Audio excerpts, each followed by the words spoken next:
Good morning, friends. Hello, hello.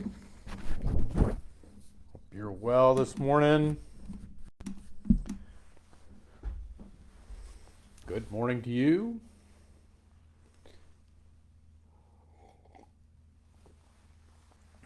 It is a beautiful day today, and tomorrow is looking even prettier. They're saying we might actually set some temperature records tomorrow. It'll be that warm. So the beauty of these fall days and these little warming moments and the beauty of them uh, are just immense in these days. So I hope you're finding goodness in it. I hope you're enjoying it. Good morning, everyone. Get our little 2-minute mug up here before we get going, as we do every live stream. Good morning, everyone.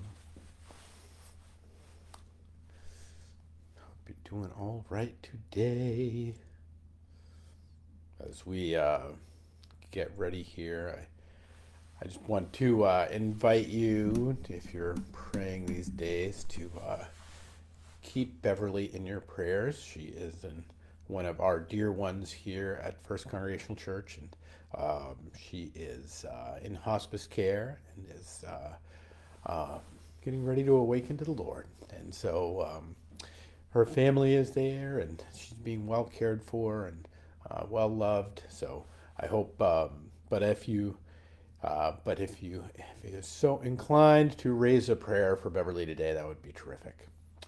Good morning, everybody. Hey, Vicky. Like I just saw you. Hope you're doing well. All right. Good morning, everybody. Let's get going this morning. It is the 25th day of October on this 11/11, on this Wednesday, and so glad that you're here, so glad that you're a part of this journey, whether it's your very first time or whether you've been with us for quite literally years. I hope that it finds you good and well and whole on this journey today. There's this little line that comes from the Gospel of Matthew, this kind of description of what Jesus is on about in his mission. He's been in the cities, and he's getting kind of overwhelmed by people that are coming to see him and to seek healing and to seek to know him. And so then there's these two little verses. Jesus went through all the rural towns and villages, teaching in their synagogues, proclaiming the good news of the kingdom, and healing every disease and sickness. When he saw the crowds, he had compassion on them, because they were harassed and helpless, like sheep without a shepherd. So I always kind of loved this passage, because in many ways I kind of grew up a country mouse. That was kind of my I was actually old enough. I had to learn how to walk on a sidewalk when as an adult in a busy urban setting. You don't think that there's actually a skill to that, but if you never grow up with a sidewalk and you never really have to contend with walking down a sidewalk that's crowded with people, there's actually a skill to it. Who knew? Well, I did when I discovered one of my very first days in Cambridge, Massachusetts. That I was somehow trying to navigate and be on the right side or the left side or the wrong side, and in typical Boston helpful fashion, a guy just snipped at me. In America we walk on the right, and so which was super helpful to me. That was a high piece of instruction. So I love this verse in many ways because it speaks to me of a Jesus that's that leaves the cities and goes out to these rural towns and these rural villages. That there's this seeking quality to Christ in this. That this seeking quality to a God that is not simply at the center of power or at the center of humanity, but is out there searching and looking and finding the the hurt and the wounded and the diseased and the sick. It was searching and looking for the hurt and the wounded and the diseased and the sick in me. That is looking and searching to be in relationship at the very edges of humanity and the edges of the world. I mean, this is one of the things that makes the I'm going to keep talking about the Camino for a little while, so but one of the things that makes this notion of the journey to the bones of Santiago, to the bones of James, so powerful is that it was the end of the world. It was quite literally the end of the world. In fact, the geography there is called Finisterre, which is the end of the world. That truly there's this way in which James is sent to, quite literally in Roman geography, to the end of the world, to declare God's love for the world. And we find Jesus doing this as he's cycling in through these little towns and villages. It makes me think of my own walk of the Camino itself, because in many times you're walking through an urban environment. You're trying not to get run over by cars. That sometimes your pilgrimage takes you right through some pretty good sized cities, and at the same time, it doesn't take long before you might find yourself in incredibly isolated or in incredibly beautiful rural settings where that everything down to the cow manure and the pungent nature on a good day of the reality of the fecundity of life is right there, because the fertilizer just got spread, or you just walked by the cow barn, and that all of these things are present again and again and again, and that this notion that Jesus is that comes from these moments of the gospel, where Jesus went through the rural towns and the villages and teaching, and that it was some of the most spectacular moments in Spain was to be at the high cathedral, to be at the Cathedral of Compostela, to be at the Cathedral of Santiago with not only the bones of James. I mean, there's 3 cathedrals in the world. There's 3 churches in the world that have an apostle that keep the bones of an actual disciple. One is Compostela. One is the St. Thomas Church in Chennai, India. The other is in Rome with St. Peter's bones. These are high places. Now, whether you're Protestant, you don't really care about all the Catholicism of that doesn't matter. There is still this way in which the hand that I shake and the hands that go back and the presence of those 12 that would come to go into the world and transform the world, what Jesus is called. We're out there through the rural towns and through the rural villages, and that it's one of the things that comes to me, and I hope comes to you as you walk. Is we think about going on a pilgrimage, for instance, or going to church, or even just maybe picking up our Bible and reading it, or engaging in some sort of spiritual discipline of prayer or whatever we're doing, because we're looking for God. We're trying to find God. We're out there. Somehow God's lost. His GPS isn't working. Somehow we've got to go find him. It's like it's the Where's Waldo of the spiritual tradition. Like, we've got to scour the page and figure out where the little stripy shirt is, of where Jesus' little stripy shirt is, so that we can be close to him. And I'm not saying there isn't value in seeking, but I'm saying is how upside down that is in our thinking and in our understanding. Because the thing is that Christ is actually out there in the cow barns. Christ is out there in the edges of things. Christ is out there in the gnarly parts of my own soul. Christ is out there in the places that I don't understand. Christ is out there in the places that where I actually have actual disdain for him because I can't see what he's doing in my life. I have the places where I am profoundly wounded, the places in which I stepped in the big puddle, and that Jesus is out there with me and at the heart of the temple and at the center of activity and at the place of beauty and majesty as well. But that God has compassion for us. But there's a wonderful book by a former Catholic priest by the name of Brennan Manning and called The Ragamuffin Gospel.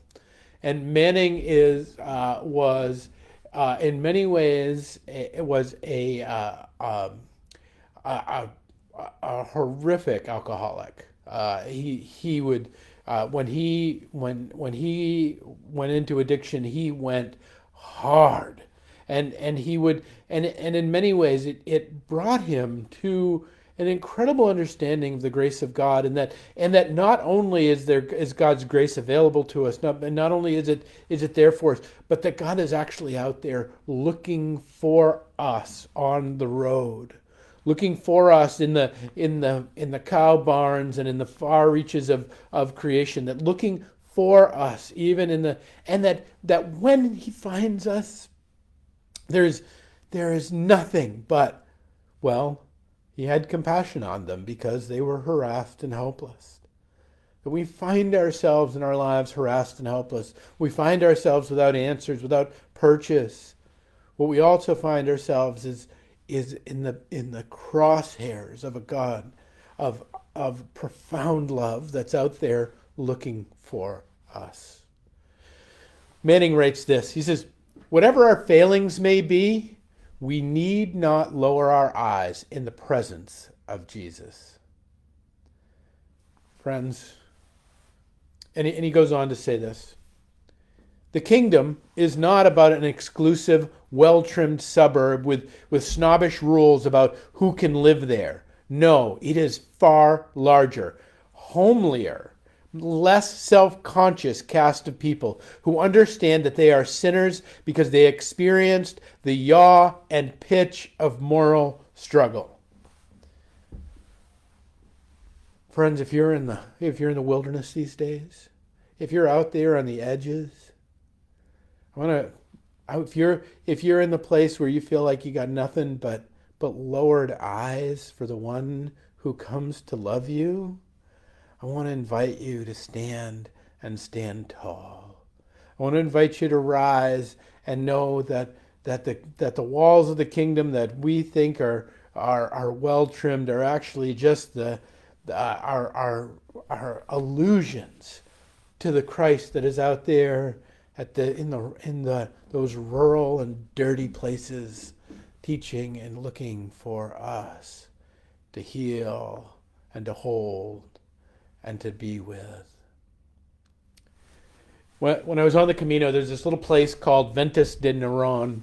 It is a nowhere place. It is between a couple of good-sized towns, but it basically has a little cafe and a broke-down little chapel in it. There's little there, but as we rolled up to this kind of, quite literally, almost nearly crumbling little chapel, there's actually a line out the door to this chapel, and you really never see this. You rarely even see them open, but sometimes they're open to give a stamp for the peregrinos, but often they're closed up tight. And this one was not only open, but it had a line coming out the door. And so obviously it was curious, and inside was this blind man who was in full Templar armor, and he had set himself up shop in this little tiny shrine out in the middle of the willywags on the Camino de Santiago to offer a Templar stamp to all pilgrims that would come by. And he was, by my estimations, one of the single most joyful men I've ever seen in my life.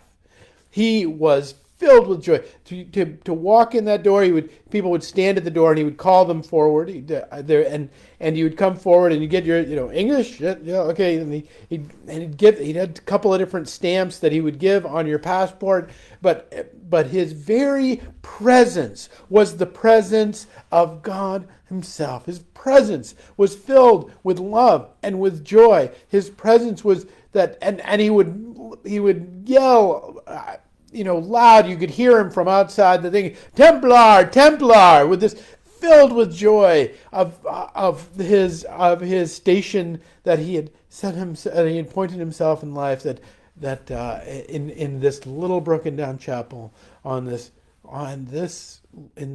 kind of nowhere village, with this man who's debilitated and blind, and yet filled with more joy than I've ever been able to muster in the course of my life. Even in the midst of the wilderness, Christ's love found him there. Christ's joy found him there. And as he, in his ministry to those peregrinos that came by, spread that joy upon everyone that passed by. Every different language that he didn't speak, every different body type that came through the door, every different reason that came, he blessed with his profound joy and profound presence and profound hospitality, which was the real ministry of the Templars, was this sense of hospitality to the pilgrim. And he did it with simply the laughter and the joy and the demeanor of his being. Friends, Christ came and found him. Christ can come and find you in the rural places, in the edges of your being, in the heart and the soul and the center of the busyness of the world, and at the cornerstone of the cathedral. Wherever you find yourself in your life, remember, Christ is looking for you to bring joy and beauty and truth and healing and wonder to you. To take away those places where you may feel harassed and helpless and bring you to be a sheep with a shepherd. I'm not talking about me. I'm more of a sheepdog. Talking about the true shepherd in Christ Jesus. Peace and grace to you, my friends, and we'll pick it up tomorrow with another 11:11.